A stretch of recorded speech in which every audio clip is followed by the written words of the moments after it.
few weeks ago, I was talking to my dad about a friend of his who does a lot of big game hunting out west. I was telling my dad that I was hoping to talk to his friend about whether or not he had ever seen a Bigfoot while he was out there. Well, that was when Dad said, "Well, don't you remember the fishing trip we took with that Boy Scout lake in Poplarville with Uncle Ronnie and Jared? It earned you a Class A whooping." Well, I'd forgotten about that. I don't know how I could have forgotten about that. I wasn't quite a teenager yet when my uncle invited us to come fishing with him and my cousin to the lake near Poplarville, Mississippi. My uncle was head of the Boy Scouts in Louisiana at the time, so he had full access to the private lake. Anticipation made the long drive seem longer. I hadn't slept much the night before, so I should have been using that time to catch up on some shut-eye. But with visions of fish in that lake and the time we'd spent out on it dancing in my head, that wasn't going to happen.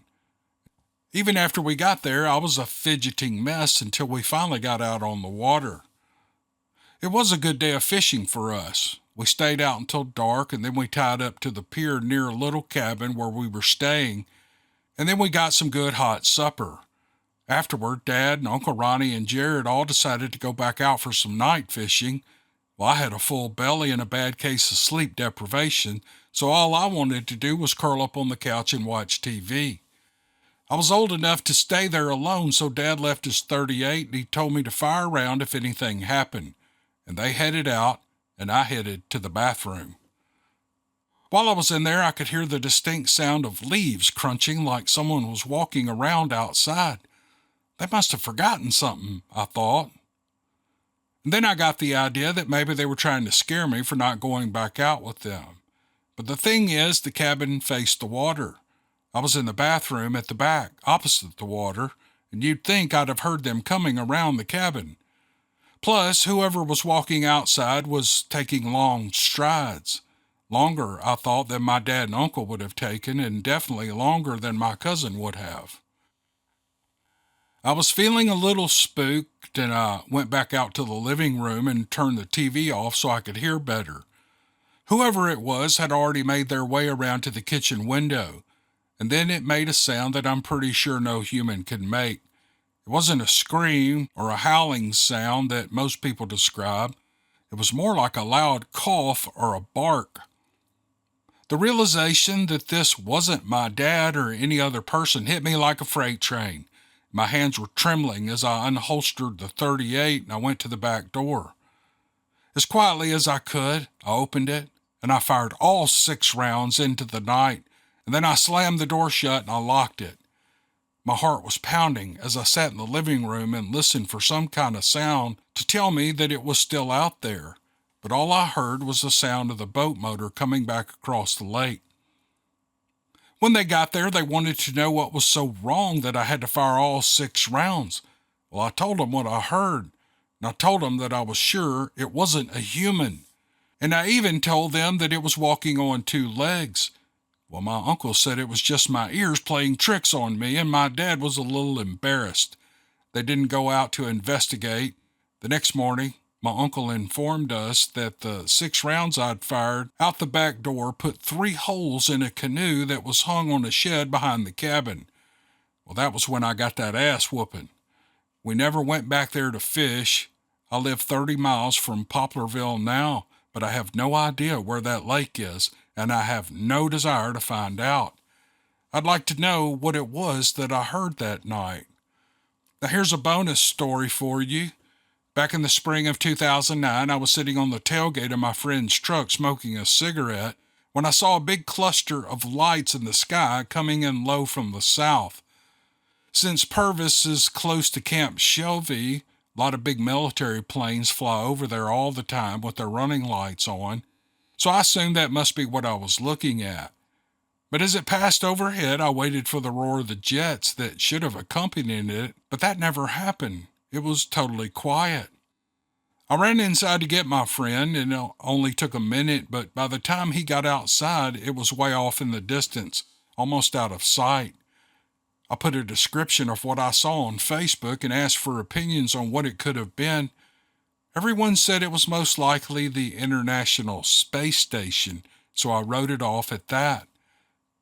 Shortly after I bought my house in 2015, the news reported that the space station would be passing over at a certain time later that night. Well, I drove out to a wide open area so I could get a good look at it. As it passed over, I knew this was not the same thing I had seen back in 2009. I had, in fact, seen some sort of UFO.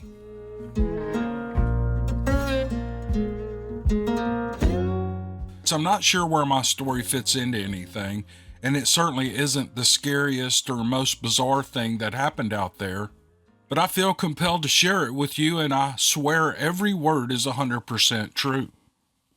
I'm an ex-park ranger, an avid outdoor enthusiast, and an experienced camper, hiker, and kayaker. I've spent countless days and nights working in and exploring state and national parks all over the country, and particularly in my home state of Florida, where we have a variety of wildlife. I also have several years of experience with wildlife rehabilitation and an understanding of wildlife behaviors. I'm no stranger to a variety of noises in the outdoors at all times of day and night. I enjoy camping with others, and I often pursue solo camping adventures so I can hone my photography skills and hike and explore where and when I want and travel as fast or as far as I like without being slowed by someone else or expecting them to adhere to my schedule. Alone time on an outdoor adventure also helps me tune in to nature and get closer to wildlife without disturbing them and enable them to get closer to me, and it allows me to get better photography opportunities. As a middle-aged woman, I'm well aware of safety concerns while on my adventures, and I have a good sixth sense, or radar, as my dad used to call it, an invaluable skill, especially as a solo adventurist. I've had a few alarming close calls out there over the years, and I can say with certainty that I am much more wary of humans than wildlife. I know what wild animals are up to and why, but humans not so much. I have a concealed weapons license, and I bring a handgun on camping trips, as well as pepper spray, bear spray, a whistle, several knives, and even an air horn. Having said that, I don't get spooked easily. I'm simply a practical, realistic person in a sometimes dangerous world. The experience I'm about to share with you, I don't think I'll ever be able to forget, let alone fully comprehend. It's not the scariest or strangest thing ever, but unforgettable nonetheless. Everyone I recount this story to says the same thing. They agree it's bizarre and can offer no reasonable explanation. In the spring of 2017, I arrived at Manatee Springs State Park, located west of Gainesville, near the Gulf Coast of Florida, around noon, and felt fortunate to book the last remaining available site for the night. I set up my tent and placed a tablecloth over the picnic table, as well as several items such as a water jug, a lantern, park information, and other items. My site was adjacent to a trail that leads to the spring head, where the concession stand and picnic pavilions and entry to the spring run are located. The spring head and day use area are popular for swimmers and divers and paddlers and picnickers, and they are open during daylight hours only. I was eager to explore all this gorgeous park has to offer, and as I was standing next to my picnic table studying the trail map, I had an intense sensation that I was being watched. I looked up to see a tall, thin, pale young man. He was maybe 20 years old, walking past my site on the trail from the spring into the campground. He was looking over directly at me with a wide, knowing grin, as if he was far too interested in me, and he was continually nodding his head at me as he walked past. He never stopped that smirk and head nodding, even after he saw that I saw him looking at me, and his eyes never left mine as he walked past. Neither of us said a word to the other. Puzzled and kind of weirded out, I watched him continue on further into the campground, where I could only assume that he was also camping. It kind of gave me the creeps, because nothing about my clothes, demeanor, or actions would have elicited interest or attention from anyone in any way, especially a young man less than half my age, while minding my own business in my own campsite. I wrote him off as a weirdo, and I pushed it to the back of my mind while I continued planning my adventures for the rest of the day.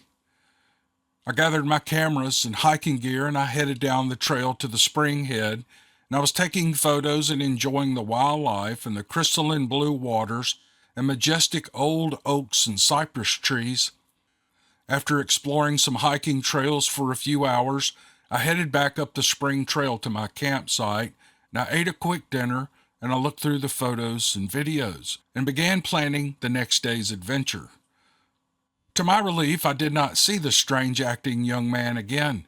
Everything seemed peaceful and normal in the campground, or so I thought. At sunset, I noticed a thick fog settling in. During normal daytime visibility, I could easily see the bathhouse and many other nearby campers, even way across the loop, but I soon realized how dramatically that was changing. Darkness descended quickly, and an eerie quiet enveloped the campground along with a dense fog. Suddenly I remembered the young man from earlier, and I got a creepy sensation, so I decided I'd feel safer if I slept in my locked truck cab instead of my tent. I certainly did not want any unexpected surprises at my tent during this dark and foggy night. And after a while, I got comfortable leaning back in the driver's seat, and I hoped for a peaceful night's sleep, although I was admittedly concerned with the lack of visibility in those conditions. I cracked the side windows a little for ventilation so that I could at least hear outside, because I truly could not see anything. It was so black outside, and the fog was the thickest I had ever encountered in my life. I strained to see something, anything, out my windshield or back or side windows, but it was impossible. I could not even see the huge light over the bathhouse. I've never experienced such a sense of nowhereness. It was like I was all alone in the dark. It was a silent cloud of nothingness, completely helpless and alone. It's possible that I would have been able to fall asleep soon, but the silence was permeated by the sound of distant drums beating, reminiscent of some sort of native ritual. I got a distinct feeling of being acutely aware of the life-giving spring and lands that were sacred to the natives for thousands of years in this area. The sounds never got very loud or close, but it sure seemed like the drumming was coming from the Spring Head area, which I thought was really odd because the entire area of the park is closed after dark. And it would be impossible for anyone to even see to get down there anyway. Lights are useless in this thick fog, and why would anyone want to form a drumming circle or anything on such a night like this? Were they the sounds of native spirits echoing from another realm? Things were getting really strange, and I struggled to make logical sense of any of it. An hour passed when suddenly, as if things weren't eerie enough, bam! My truck bed bounced so hard that it shook my whole truck. Something fell in the bed of my truck, but I couldn't see anything. All I could see was thick, black, foggy nothingness, and my brain raced for an explanation. Maybe it was a raccoon or some other critter that had fallen out of a tree in this thick darkness, but that was crazy, and besides, I would have heard an animal scramble up and out of my truck bed, right? But I heard nothing other than the drumming. Besides, what animal would be that heavy to bounce my truck so hard? Maybe a dead tree branch fell. Does that mean there could be more? Or maybe that guy sneaked over here in the dark to mess with me. Well, there's no way he could even see to get over here in this thick black fog, I thought. Maybe this, maybe that, nothing made any reasonable sense. When logic doesn't suffice, what's a brain to do? And I tried to comfort myself in all the confusion, and I told myself I would probably find a decayed old tree branch in the back of my truck in the morning, right? It was a little consolation. Meanwhile, the drum beats continued for a couple more hours in the eerie, foggy darkness, and then they suddenly stopped, and there was nothing but silence and fog and darkness for hours. I hoped I would be safe inside here. and I never felt so helpless and vulnerable in my life. I felt like bait. I had no choice but to stay wide awake all night with my senses on high alert. The thick fog remained, and I could not see anything outside of my truck at all night long. And the night seemed very long indeed. The minutes and the hours dragged on. Finally, after what seemed like an eternity, I noticed a slight sign of daylight, but did not feel comfortable yet or safe enough to open my door or dare to step outside, lest I inadvertently make myself vulnerable to whatever or whoever might be out there. After several more minutes, I began to notice the vague outline of nearby trees and the bathhouse light. Finally, daylight was coming. Soon enough, my curiosity got the best of me, and I slowly and quietly opened my truck door. I stepped outside and I scanned the area, and then I eagerly turned to see what had fallen into the bed of my truck. I had to know. Well, there was nothing. Nothing. No branches, no tree bark, no animal. There was nothing there. Everything was exactly as I had left it. How could this be? Now everything seemed even more bizarre since there was no reasonable explanation for the huge thud that made my truck bounce. The fog soon lifted completely, and like magic, the daylight and sunshine erased all mysterious and eerie sensations as if they had never happened. Still totally perplexed and not knowing what to make of anything, I packed my gear and headed for my next destination. I guess I'll never get any explanations. The creepy young guy, the ridiculously thick fog, unlike any I had ever seen, the drums beating from the spring head on such a dark, foggy night, or the huge thud that shook my truck. But it sure felt like I had suddenly been an unwitting guest in a Hitchcock film for several hours. I continued to enjoy camping adventures all over the country, but when I left that morning, I swore that I would never return to that park alone. Thanks for reading and keep up the great work.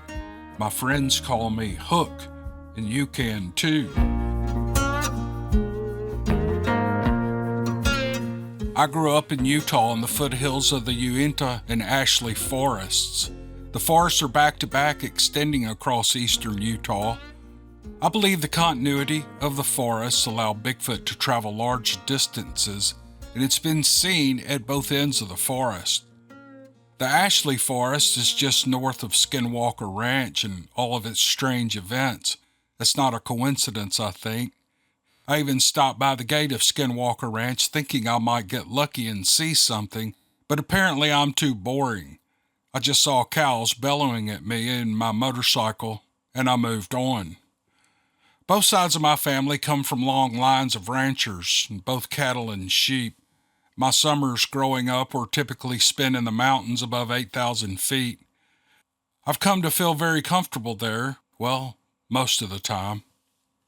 When I was 14 years old, we went on a Boy Scout camp out. It was a 10-mile hike deep into the Uinta forest with 2 night stays. It was nothing fancy. We did day hikes and we fished for our food. And of course, we had a backup of Spam and macaroni and cheese just in case. Let's just say we got real good at praying for the fish to bite. We arrived at the campsite and got everything set up, and I still remember feeling unsettled, like something was watching us. It was a very odd feeling for me. We were on the edge of a good-sized lake, and we heard tree knocks coming from across the lake. I heard them on 3 separate occasions over the 2 days. I didn't think anything of it at the time. I just thought maybe there were some other bored scouts creating a ruckus. But when I tried to recreate it so that it would answer back, I was amazed at the size of the branch and the force required to create such a sound. Well, I thought the scouts on the other side of the lake were obviously much stronger than me, and I resolved to beef up my gym regimen. I felt unsettled during our trip, and I didn't experience anything out of the ordinary with the exception of a few camp tools that seemed to disappear overnight. One additional note is that a very reputable Mormon leader, David W. Patton, describes an encounter in 1835 with what appeared to be something similar to Bigfoot in that same area. He was traveling on his horse when he saw a large hairy man walking alongside him. He said, quote, "I suddenly noticed a very strange personage walking beside me for about 2 miles. His head was about even with my shoulders as I sat in my saddle.